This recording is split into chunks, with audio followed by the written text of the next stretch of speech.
everyone. Welcome to Freebird Spirit YouTube channel.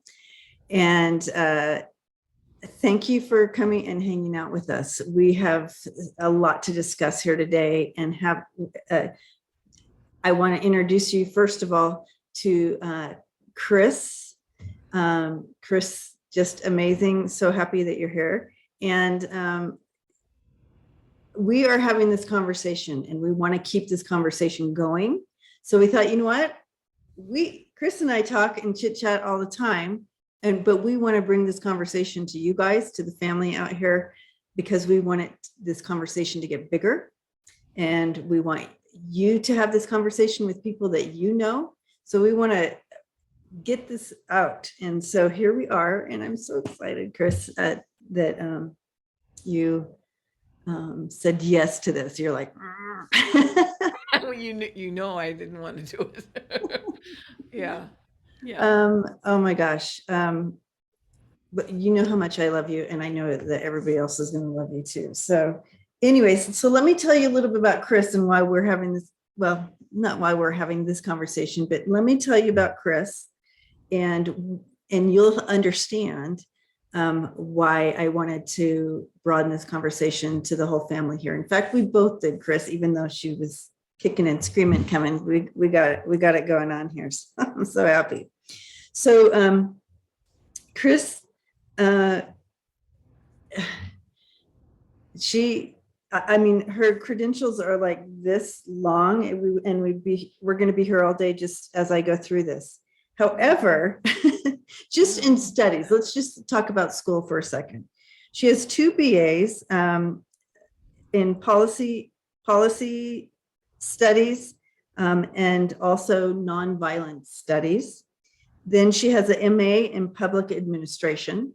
She also has an MA and a PhD in sociology, and a graduate certificate in women's studies. So you can see where this is going and why we're having this conversation.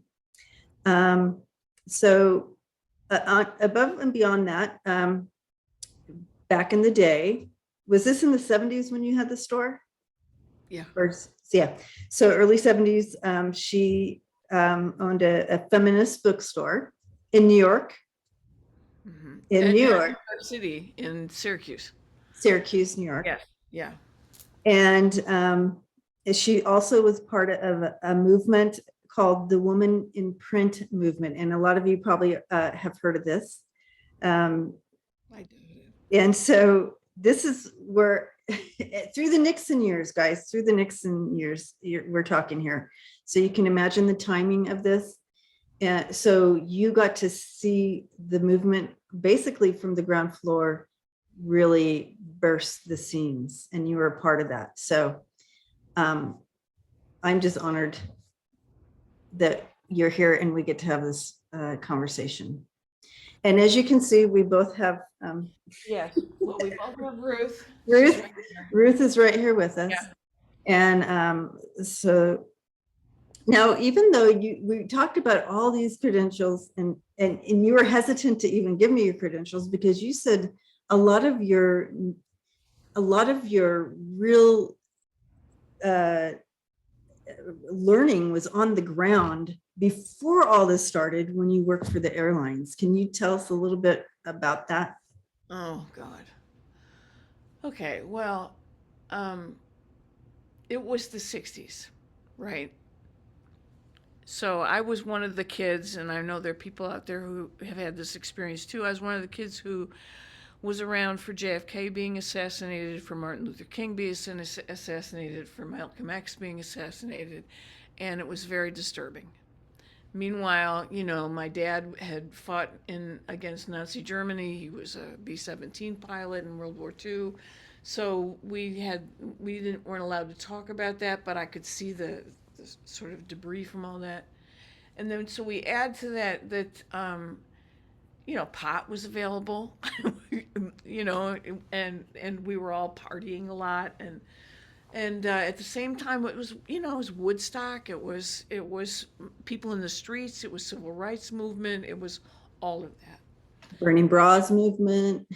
Yeah, it was all of that. And I think I was probably, it, I think 1968 was a big year. And I think I was probably mildly depressed. And my mom came downstairs and she looked at me and she went, "How about if I buy you an outfit if you go apply for this job?" And it was with the airlines. And so I was like, "Oh, an outfit, cool, okay." So I went and I got the job and I stayed for 12 years. But I also hadn't had confidence through that. I'd been through a whole bunch of other stuff in the family, and I just didn't have any confidence. So I got there, and it turned out that I sort of found myself. I started a relationship with who's now my best friend, and we started sort of traveling the world and seeing certain things, going to places like Tanzania where people without arms and legs were crawling up and asking us for money. So we were getting exposed in a whole variety of real life ways, not academic ways, real life ways. And so became a supervisor at this airline, and there were 400 women working there.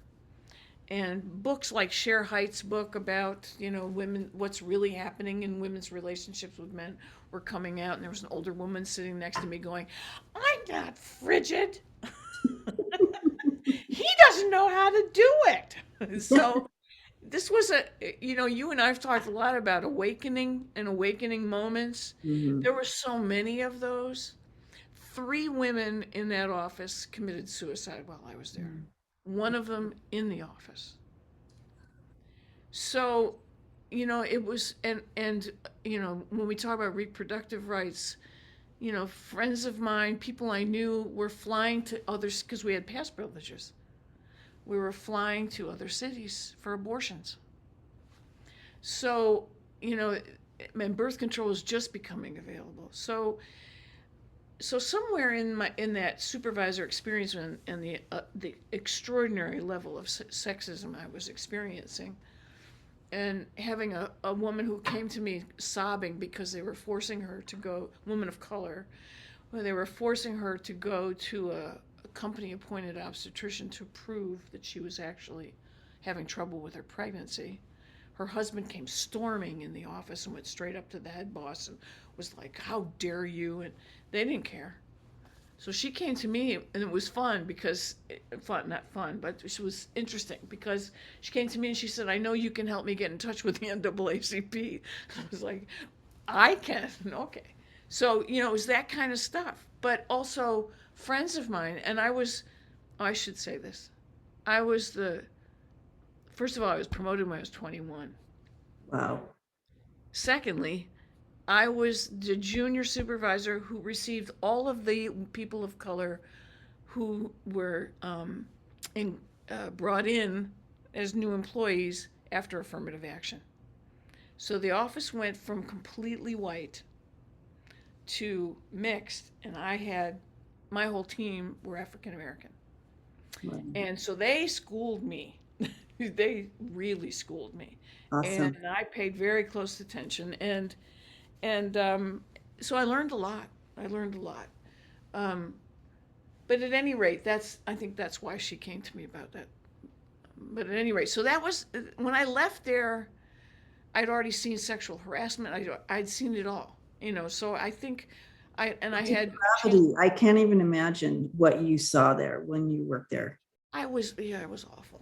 It was awful. The good news for me was that I wasn't the first person who walked into the cloakroom after the woman committed suicide because she cut her wrists and bled out all over the room. So so people got damaged, and the damage was significant. Um, but you'd say to somebody, "I work for the airlines," they go, "Oh, that's so cool." It's like, no. But it should educate you too about, and it did me, about labor issues, about what does it mean to when you call somebody, when you call an airline, or you call a telephone company, or you call somebody that's got a big bay of people working. That's what they're working under. Everything they do is computerized. They measure how long you talk, how long you go to the bathroom. It's very oppressive, and there's really no protections. So once you work for a private corporation without a contract, you're not protected by the Constitution. I didn't know that. So much of that was my 20s, right? Sort of looking at all of these things and saying, something's really wrong here. What are we going to do? And every time you turned around, there was a protest going on. I was like, so it was a real solid awakening. So in 1975, Ms. Magazine was out. And I'm sitting at my desk and I'm reading Ms. Magazine, and people are going nuts. They're like reacting all over the place. And I thought, oh, something's going on here. Well, I'm sitting next to this woman, and she says, yeah, but look, did you ever look at the book reviews? So the next thing you know, we give birth to a feminist bookstore. You gave birth to the feminist bookstore. Yeah. And it was sort of like, oh, we can do this. And of course, my dad had his own business, so I wasn't walking around wondering how you do that. And I knew I could do that. So we did that. And we weren't around for very long, mostly because we weren't very smart about it. But we traveled a lot, and the women in print movement was born. And literally, So I just want to reiterate, the women in print, it's really quiet on your side, so it's hard to hear. You just women in print. Yes, it's print, but there's no women in it. But that's what makes books like this so fun for me, because when you have a book that says The Man Who Hated Women, that wasn't possible before then. These were all brand new books that were coming out. Wow. So women's publishing companies, Diana Press, Daughters Incorporated, Feminist Press, there's tons of them emerged, writing great books. The Boston Women's Health Collective, the very first book that told women how their bodies worked, came out of the Boston Women's Health Collective. I gave that to my kids, and of course they were like, no, I don't want to read that, but it answered all of the questions. So, and women's health, the research on women's health was non-existent because all the health research had been on men. So, okay, I just need to pause here just for a second. So did you guys hear that? The family, did you hear that? So all the research had been on men. Yeah, no, it was very serious. And it was very serious. They remember they didn't even, and this is you know this. They didn't even know that women had different heart attacks than men. Oh, I know. My mom is one of those. Yeah. Yeah, because and she died in. She died in 80. So still all the way up into the 80s. So it was 85-ish. Yeah. Yeah. So somewhere between 44. Yeah. Between 75 and 85, there were huge numbers of publications coming out. Women's distribution companies, women's music festivals, and one of them still exists. But this was a huge effort, and the feminist movement was just as fractured as you would expect it to be. Yeah. So reproductive rights, because lesbians were being closed out of those spaces in a lot of ways because the homophobia was still present. So women started reacting and started organizing and pushing other women to change their ways. So reproductive rights became sort of the space of straight women, and gay women were spending their time trying to say, what about us? And so the real tragic stories were really when a female couple would get together, one of them already had a kid, the court would step in if the husband did something about it and take the kid away. I mean, the stories were horrific. So by the time I go back to school, these movements are in full bloom. I should say that awakening moment in the bookstore was who came in. Oh, who came in? Who came in the bookstore? One woman came in who had, I don't know the name of this condition. It's when we have hair all over your body. Oh, okay. So she came in, you couldn't see her face. But she also kept herself like this because she was so mortified. Yeah. And she kept herself like this, and she was a really avid reader. And so it was that kind, and then people would come in and tell us their incest stories or their domestic violence stories. It became like a women's center. Oh, yes, it did. So it was around at the time that the Women's Information Center was formed, which was the only community-based women's center in the country, was in the city of Syracuse. So these places became hotbeds for the real stories. And women's groups would gather what they called consciousness raising groups to sort of share their stories. So it was, I mean, when you talk about awakening, I mean, it was a huge period of time. So when I went back to school, I went back as an activist, as someone who was seasoned and someone, who was doing different things, and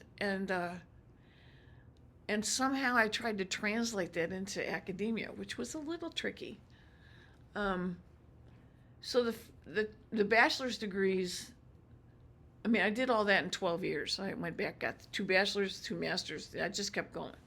But I also kept finding activists and activism there. And so when you brought up the health stuff, it was just, we were pushing. We were like, we're going to get women's literature out here. We're going to get women's history out here. We're going to get women's health research started, and you started seeing some changes in Congress and affirmative action and Title IX, so this was through that whole era. Wow. So by the Now, time I get to teach, right, we, right. You finally got it, but and that makes sense because the it's important life experience and bringing that all into that package that you were able to come in with that strength and deeper understanding, living through. Now when stepping it, I'm going to step it back just a tad here and talk about because you began talking about, and I want to where I'm going with this is Ida. Okay. And you know who I'm talking about with Ida, because you kind of touched in on that a little bit. It's so important to, and we're talking history here. It's, you guys, it's so important to understand history to really step into progress. Is that, you oh feel no, me, critically right? important. So if we want progress, we have to understand the history. And so I wanted to go to Ida on this, and because you kind of touched on it in regards to health of women and what was happening at that time of Ida. So let's go there. Let's talk a little bit of history and bring that in for everybody here. I just want to punctuate what you just said about my dissertation was called Out of Print, Out of Mind. Out of print, out of mind. The suppression of feminist thought. And I do, while we're here too, while we're talking about that, this is one of her books, White Weddings. And I hate this stuff. she makes all her students read this. So No, I don't. No, I don't. I don't. I'm just kidding. But anyway, really good information in here. She's also listed in this big old book here, and it is called Wedded Bliss. And this really is a really beautiful historical book of weddings, the basis. And we're going to step more into this later, but she is also, the person who wrote this used her stuff in here from her book. So I just wanted to throw that up real quick, but let's go into Ida. Let's go there. Well, this is someone who was written out of history. And whenever I start to talk about stuff like this, I always have to tell people the story about while I'm doing my dissertation. I didn't start out doing it on the topic I ended up with, obviously. And what I did was I went into the 19th century because I wouldn't get emotionally involved. I thought. Silly. I went to these archives and I was looking for some of the old suffrage newspapers. There were tons of suffrage newspapers and abolition newspapers and free and sex radicals newspapers.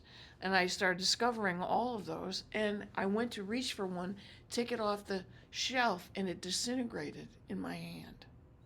And I'm standing there I was so moved. I was like, are you kidding me? We're going to lose that history? And you see, the thing I think that's really critically important about knowing that history is that you don't know what mistakes you're going to make now if you're going to keep making the same ones. I've been saying this stuff for years. It's just in social movements, people start all over again. They always start all over again. But, somebody came before you and they tried They certain things already, that didn't work. they already started the fight. The Yeah. ripples had already begun. The strategies had already been used, so learn from that. Learn that the state's going to come in, they're going to play some stuff, they're going to play their own obscenity stuff, right?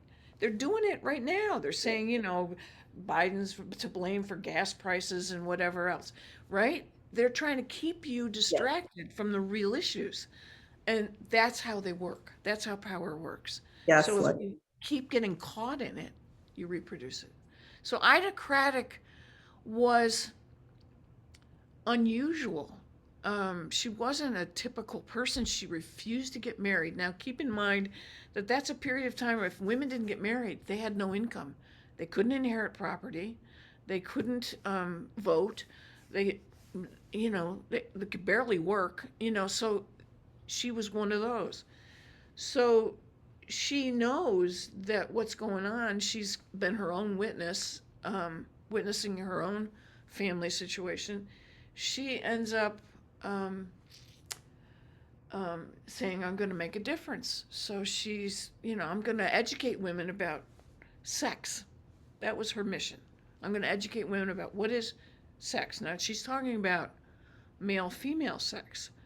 but and keep in mind, everyone, like women were kept in the dark about sex. So then they were get married, and then they were assaulted, basically. So that's what's happening here. You have all these women having being raped in their marriages, running home and being forced to go back. So I just wanted to throw that in real quick. And if you can talk, I know, Chryss, it's so hard, but if you can talk just a little louder, because your mic is sorry. great. I was okay. I don't have a big microphone. I have this little tiny guy here. The little one. Yeah. Yeah, always keep punctuating that with we're talking about white middle class. White middle class. And now keep in mind that this is at the same moment that with the early moments slavery was in place. The later moments it's Reconstruction, which was also horrific. So women of color are being treated very badly. So, but Ida Craddock comes out of that white middle class experience. What I think is really important about the work she did and others did was that they sort of foregrounded the way in which marriage is an oppressive institution, and that marriage law works to protect the powerful, which was white men. And so everything they did sort of brought that to the surface. And so it was a real threat to male power. So what she did was she wrote a sex education manual. And the only way you could get it was through the mail. So the Comstock law in 1872 made it illegal to mail it through the postal system. And postmasters were charged with arresting you. So she became. I just have to pause here. The postmasters were arresting you if you tried to mail. I just had to say that again out loud, just so you all heard it. Yeah, well, to Edward DeJoy or whatever his name is. Right. It's like we give him too much power. Yeah. Anyway, so she got arrested. She went to trial. Comstock also had the judges. The judges were part of the upper class male, big industry owners. The Carnegies, the various names that you're very familiar with. They basically used him. He was like a lackey that they used, and and he was rabid about oppressing women. So what he did was arrest her, put her to trial. They tried like 3,600 cases under that law. So and everything was out in the mail. Did Nothing you was say 3,600 people? 3,600 people were arrested under that law. They had something like a 90 some percent conviction rate Oh, because the judges were in, in collaboration with cahoots. what they were doing. So it was really they used the language of obscenity, filth, that kind of language, but they also threw in every single reproductive right into that law.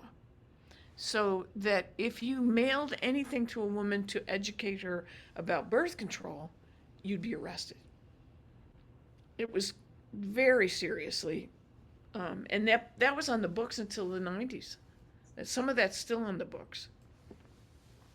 So there's a precedent here, and it's an important precedent. But Ida Craddock went to jail, and when you went to jail in the 19th century, you basically had a death sentence because these were horrible, horrible places.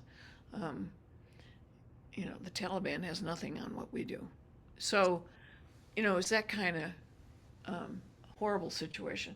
When she got out of jail, there was another movement that had emerged, and it was essentially a free speech movement. They called themselves the Free Thinkers, but they were really about free speech, and the First Amendment and all that. And they were fighting against the Comstock law. So she went and started working with them, and then she did another essay. Now, in the meantime, she's living in Philadelphia, and she decides, I love this part, she decides that she's going to be a sex educator. So she becomes sort of like a sex therapist. Like Dr. Ruth. Yes, she becomes like a sex therapist, and people come, couples, male female couples come to her, and she counsels them. Now, she never got married, Yeah. and but she said that the reason she could counsel them is because she had an angel husband, and she could be heard talking to this angel husband on a regular basis. Our psychic medium, Ida. I mean, I sat there the first time I read this, my thought was, oh God, they probably just wrote her off.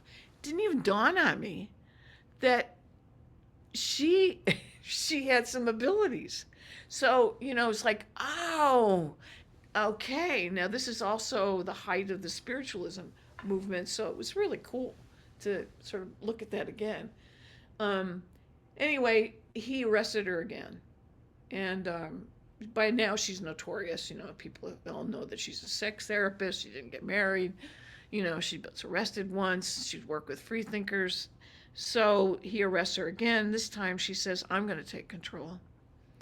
And she sends a letter to the Daily News, and she takes her own life by putting her head inside a gas stove, Mm. and left that legacy. And her writings are now available. I went and looked at them this afternoon. If you go on Amazon, they've got a couple of people have resurrected her writings Oh, and wow. published them.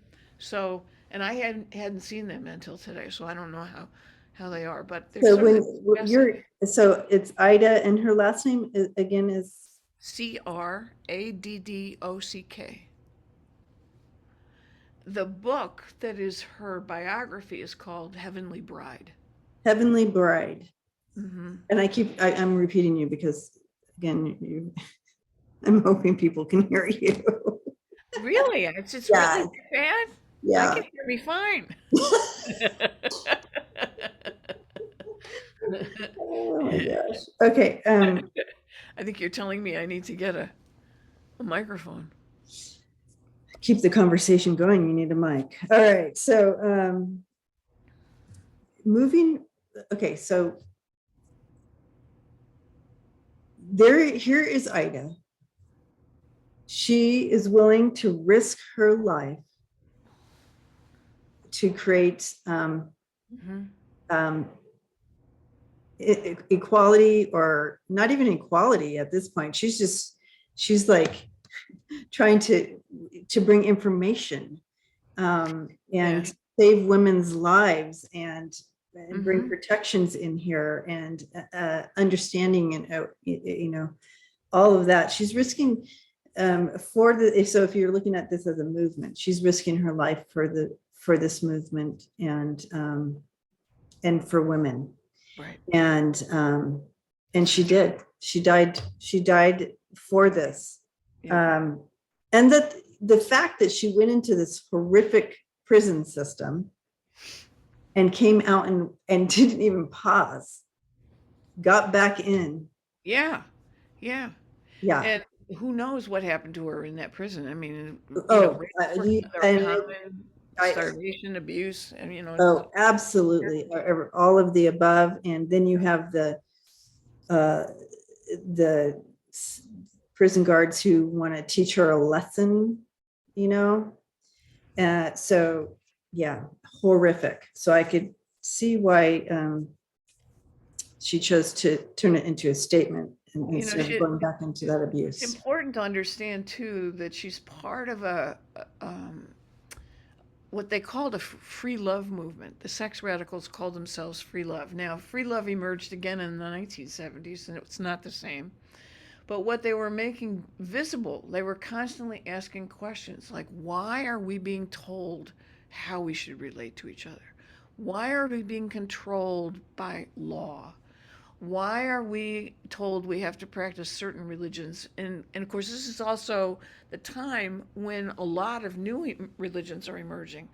Mormons, I mean, there's a whole lot of religions emerging, and this region I live in is called the burned over district because it was burned over with religious efforts. So people were It was trying, burned over. burned over district, yeah. The Oneida community was right to the east of me.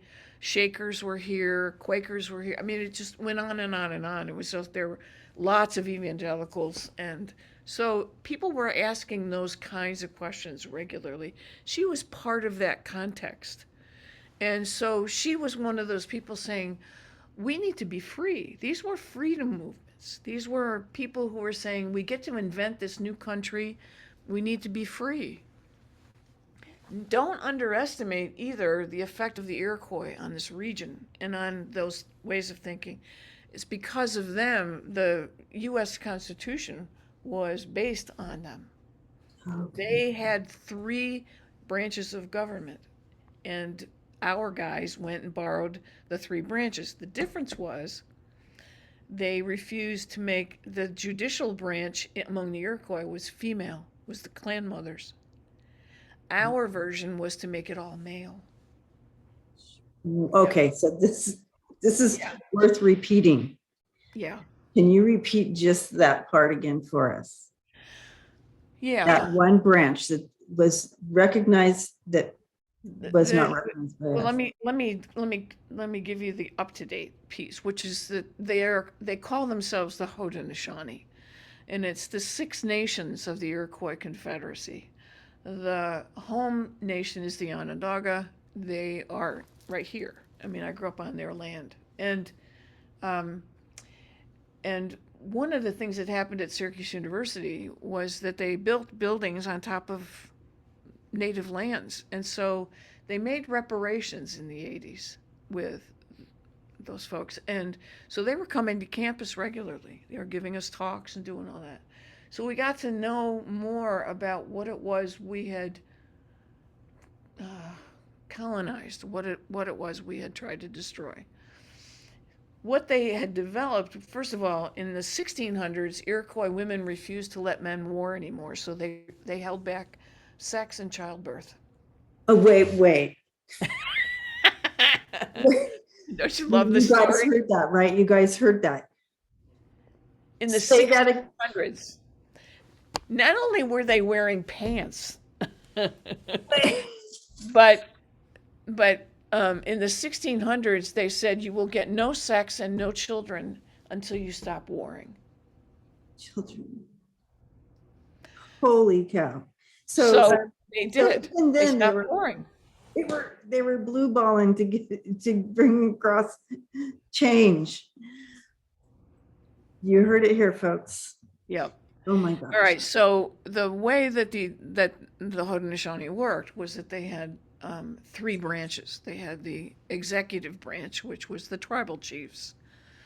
They had the now I'm going to draw a blank. The executive branch, the legislative branch, which was the tribal council, and the judicial branch, which was the clan mothers. Now, the clan mothers, the tribal council and the tribal chiefs were all male, but they had to get the clan mothers' permission to serve. They couldn't serve if they were told not to. They weren't allowed violence. They weren't allowed domestic violence. They didn't harm. There's all these stories about how they raised their children. If they misbehave, they dip them in the Onondaga Creek. It's that kind of stuff.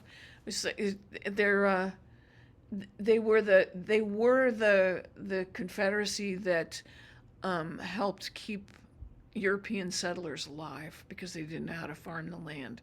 So there's a long and important history here. So those three branches, they went to, I think it was Albany and Philadelphia. I can't remember how this went, but I'm just going to pause here just for a second. So I'm assuming the domestic violence that if it took place in that time when they had the women in charge there was a severe punishment to the men who did the domestic violence. Right. And they would not be allowed to be a chief or serve on the council. Okay. So the clan mothers, and there's I had this really wonderful experience in graduate school. I went down to the Onondaga Nation, and I sat with Tadadaho, who's this chief, and they have this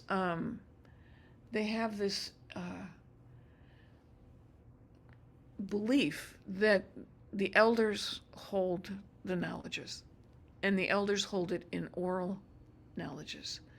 So the elders sit and tell stories. So I sat with Tadadaho while he was telling stories, right? Yes. I know. But like one of the stories was, we don't celebrate Washington's birthday because he gave away our land. Wow. To the soldiers. So, those are the kinds of stories. Like, it's a whole different, honestly, my brain would hurt after I would listen to them because it was like a whole different way of thinking. It's history. It's true history. It's true. That's why history is so important. And it's also them living in concert with the land. Progress for them was that you live with the land, you don't change it. So there was this huge conflict about that. So, yeah, it was just, so those were the three branches. New Americans borrowed that as their model because they saw how successful they were and how peaceful they were. Yeah. And, but they said, but we're not making judicial women. Imagine how, it's like Mary Magdalene's story. The one piece they needed to continue to have peace, create peace. Yeah. They didn't choose, and look what it's wreaked in this country. Right. They chose wrong. Right. And over again. So when you look at the 19th century, you look again at the 20th century. Now we're back in the exact same situation with some changes, right? I think it's going to be a hard day for them to try and do anything about birth control because the pharmaceutical industry is so powerful. I agree with that. I'm like, that's the first thing I'm like, what? They're going to fight the big pharma? They're crazy. No, it's like marijuana all over again. Yeah. No, it's just ridiculous. Wow. So what's the takeaway? Wow, that's a good question. What is the takeaway? That men chose wrong again? Just kidding. But first of all, I'm still kind of a little bit blown away with that was a piece of history I did not know, that they had this in place and that we took that model, knowing that it worked perfectly the way it was, but they chose not to to allow the women in that piece, because so in all of this, in what you know, and I know you're just, this is just a scratch of the surface, you guys, what Chryss carries. And we'll do this again and dive in more deeply into different areas. This is a scratch on the surface, just because of what we're facing right now. We thought that knowing some history here would be helpful. But oh, I just looked down at my notes. I just got distracted. Chryss knows when I get distracted on something. I lose my track. And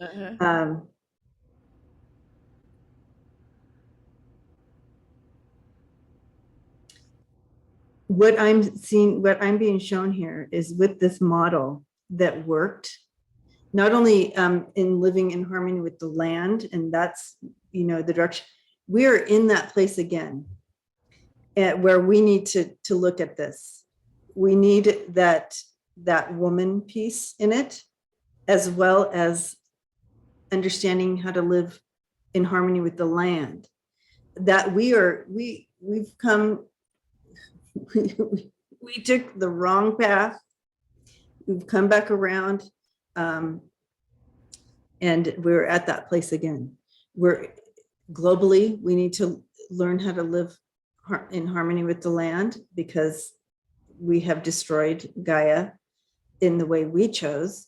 And also bringing that woman piece back into it, that feminine, to learn how to live in peace, in more harmony. Yeah, we are exactly at that precipice again. That's right. That's right. You know, I guess I want to make sure that, you know, since you're going to put this out, that to keep in mind that we have made progress. You know, I don't feel like this is a total reversal. It's not. We have made progress. We've birthed generations who have lived without this oppression. We've also raised generations that fully expect to be fully engaged.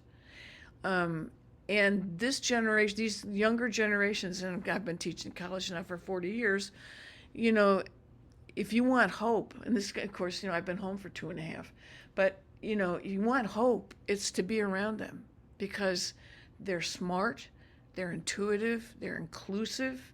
They don't take you messing with my environment. I don't think so.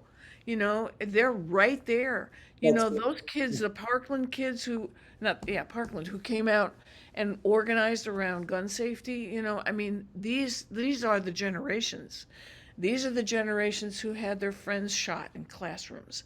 These are the people who carry guns in the streets. These are, you know, we've got different layers here. And most of the kids I taught for the last 15 years came out of New York City, you know, and they came out of really poor neighborhoods and had really rough lives, and they could still sit and talk to me about hope. Wow. And they'd still say, you know, I had one kid whose mother made $600 a month working in a sweatshop in New York City, and she said, I can't go to graduate school because I have to support my mom. And she chose a job that would help new immigrants to navigate the culture. And then this other kid who went through 4 foster homes and ended up, I told you about her. She's now, you know, a gym teacher. And I had a boy, he's a man, he was this huge guy, who came to me, he says, I just want to teach kids. You know, and you've got super talent. Why don't you go to graduate school? I just want to be around kids. That's who they are, you know, and there's a lot of reason to have hope. In fact, I was teaching here, I'm going to throw a little bomb in here. I was teaching critical race theory, and just so that anyone who's listening to this knows, everything you're listening to in the media is a lie. So, critical race theory actually does a version of what Debbie just did, which is to say, I had no idea that happened with the Iroquois. So that's a whole course. So, but it's also for seniors and it's not for elementary school and so on. But anyway, um, so this one young woman, and I knew she had come through the foster system, extremely attractive, very charismatic, African American, comes into class. She has her baseball cap on and she's got it on backwards. She still looks drop dead gorgeous. These were like 3 or 4 kids who wanted to be models. So she's sitting there and she's looking at me and she goes, "Professor?" I said, "What?" She said, and she's right up in my face. She goes, "I don't know if I can do this without crying. Mm. Is there reason to hope?" Oh, oh, And I just, I just like stopped dead in my tracks. I looked at her and I went, "If we didn't have hope, what would we have?" uh, So she said, "Okay, so I can hope now." I said, "Yeah, you can." if we don't have hope, what do we have? Yeah. Yeah. But, activists have been saying this is why it's important to study the history. Activists have worked under far worse conditions and have made change. Yes. But And also, yeah, yeah, absolutely. Know what people went through before us mhm, and honor that by taking the baton and moving it forward. mhm, Don't let it be in vain. Don't right, let Ida's voice be in vain. Don't let some in right. more people that we can bring in and talk about at another time. Don't let it be in vain. Yeah. Don't let what Chryss did in her life be in vain. You and your friends back in the day, in the 60s and early 70s, who broke through the movement however you could, bringing truth and light and hope for women's right to choose, women's right for health, women's don't let that prior um, time be in vain. Now we need to take that baton and just move it forward. Like you said, it Right. made progress. Right. We broke through. That's right. You and your friend, and I say you and your friends, but everybody in that time period that had a voice and stepped in and made change and bringing it forward. I feel like a lot of things from that, and I'm not talking about it like it's ancient history. Literally, guys, it's yesterday. In our lifetime, this is yesterday. And so, but we had a lot of things open up and become available because of that time. We have Planned Parenthood, we have Right. Crisis centers, Planned crisis Parenthood. centers, I mean, domestic violence shelters, women's studies courses, women's history, women's health. I mean, you name it. We're present, and exactly. that's all because people worked hard. Exactly. Yeah. And made it happen. So we Right. don't want it to be in vain. Right. However, when the other day, so no matter when you're watching this, it doesn't matter. So uh, we recorded this just a few days after the Supreme Court reversed Roe versus Wade. So that kind of spurred us to really want to start these conversations. But I just, when that happened, my heart went to Ida. My heart, people like Ida. It went to the 60s and 70s where people um, uh, fought and screamed and worked so hard and so you're not only just speaking out, you have the oppression also in your face while you're doing this, and the ugliness and the shadows of oppression that is trying to oppress the movement at the same time. And they broke that during that time, and I say they broke through and created change and awareness. And so, like you said, Chryss, earlier, progress. We are moving forward. We didn't go back. We're still moving forward. It took a hit and it hurt, but we're still in a forward movement here. So I just But you know, I really want to add to this that when I started, that's a whole other long story. Not going to go there. But when I started watching you and Kim and Linda G and Andrea and others um, have their shows and share stuff, the one show that I have told everybody I come in contact with, I'm sort of obnoxious about it, is the Women Empowering Women on Monday nights. And that's because of these stories, because what you're doing is basically offering a women's studies course. Now, for someone like me, I'm sitting at home going, yeah, but tell them, and then what about, I know. and I'm having all I can do. So, I say to you, I lurk. I don't talk. I just lurk because I know I would be totally obnoxious. So it's like, okay, all right, okay, good. That's good. That's good. It's a snippet. Ask her this. No, don't. What about, so it's that kind of stuff.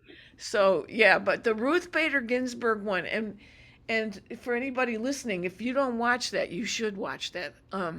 That these three women bring to life some of our predecessors who've done extraordinary things. And the other thing about, like, somebody like an Ida Craddock stands out. Somebody decides they're going to write a book about her.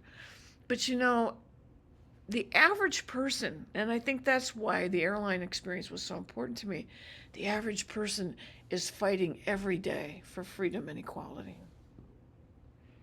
And wherever they are.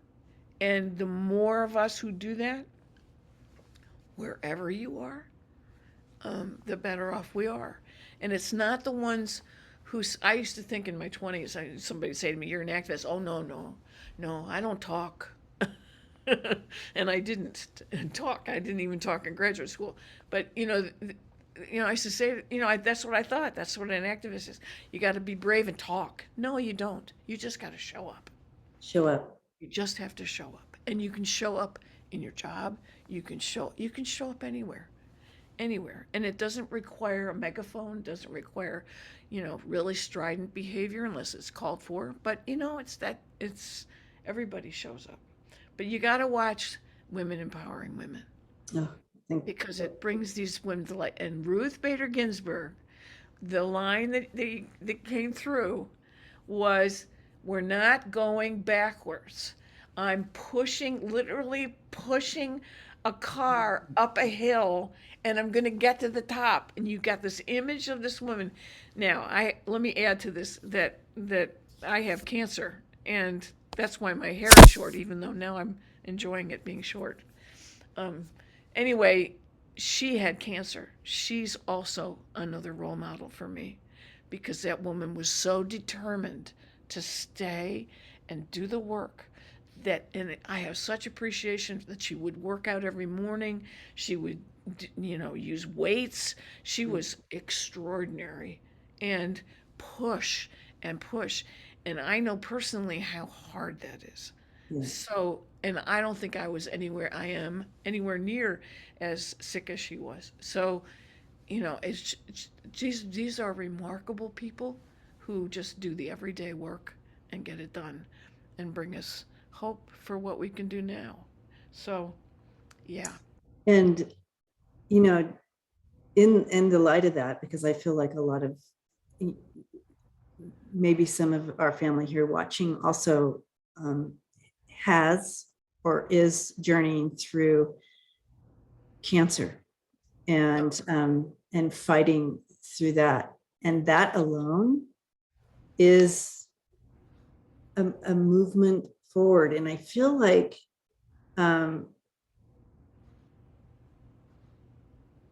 everything collectively linked, the more we have all these connections I'm being shown, the more we embrace women's health as a whole and want to understand and bring light to it and research not only men's issues but women's types of cancers, that are different than men's, right? Right. Right. So Right. that's a whole nother. Well, and I have ovarian cancer, so it hits home. But what really hits home is when I have to go to the hospital and I have to do that frequently, that I meet people who are in a lot worse situations than I am. And you worked in hospitals for years, so you know very well what I'm talking about. But the one that stood out was that I think I told you about her, this elderly African American woman. She had this really nice red coat on with a little black fur collar. She was all churched up and very elegant and formal. And I sat down across from her and we started to talk. And I said, "So you're here for treatment?" And she said, "Yes." And I said, "What kind of treatment?" She said, "I have breast cancer." I said, "Oh, did you have a mastectomy?" And she said, and it's, I mean, people in those settings say, Yeah, you say everything because you're going to hear it anyway. Um, she said, "No, because I have stage 4." mm, And within minutes, she's telling me about her grandchildren, great grandchildren, grandchildren. Her daughter died from breast cancer. Her son had died from cancer. Her husband has cancer. And she's raising her grandchildren. And she has stage 4. And I couldn't even speak after that. You know, there's so much of that out there. And the other part of it is the numbers. The numbers are huge, as you know. Somebody told me the yes, other day it's 1 in 3 people. 1 in 3, yeah. And so this is an area I just remember bringing through your friend just a few weeks ago, um, who passed from breast cancer on a Women Empowering Women Night. What um, you're looking at me like, who? Oh, wait, no, you got to give me more hints. Oh, oh this gosh, was this was it's somebody you channeled. on Women Empowering Women Night. A friend of yours who just passed in May. What? A friend of mine who just passed in May. Who just passed in May? We're both having a Frank. you know, my friends and I sit around and we go to do She's something. married to Kate. We each pull She's up a married to piece. Kate. She's What'd you married. say? She's married to Kate, um, the comedian. Oh, Urvashi Vibe. Perfect. Yeah, Yeah, yeah. She Irv. just passed from breast cancer. Yeah. And She, she said, and she said, sisters, you got to link in together. Sister, you got to help a sister out. Um, Reach out during these times when cancer journey is no joke. So sisters help a sister out, basically, is what she was saying. And so I just, it just came in really loud when we were talking, sister, help a sister out. And I knew it was her, but I couldn't remember her name. no, we got it. We got it. I mean, I'm spending my time looking at all these women from other eras, and you're like asking me when I'm going, somebody who passed? Who passed? I know, sorry. What? We're Oh, jumping all over the place, of course, but yeah. what a beautiful soul she was. But or is not what I don't like saying was, because they are still, their soul still is moving energy here. So anyways, Chryss, it was such a amazing time with you, and I know the family and they're going to want more, so we're going to do some other dives, but this was kind of just a scratch of the surface, and we can dive into certain areas and bring it to the But one yeah. of the things I want you and I to do is to talk more about awakening, Awakening. because How is this these are affecting all moments, right? moments of These awakening? are How is all this affecting people who are our exactly, moments of awakening yeah, personally? exactly. Make the link. Yeah, It's what keeps us going. It's not so small and just personal. It's right. much bigger. And so to keep to keep that in the mix, I think is pretty important. Oh, And, yes, and you're yes. very good at that. So we will do that, everyone. And so look forward to more of these. But again, thank you, Chryss. And I just feel like there's so much more here to talk about, but we will get to it. You guys, just amazing, amazing stuff.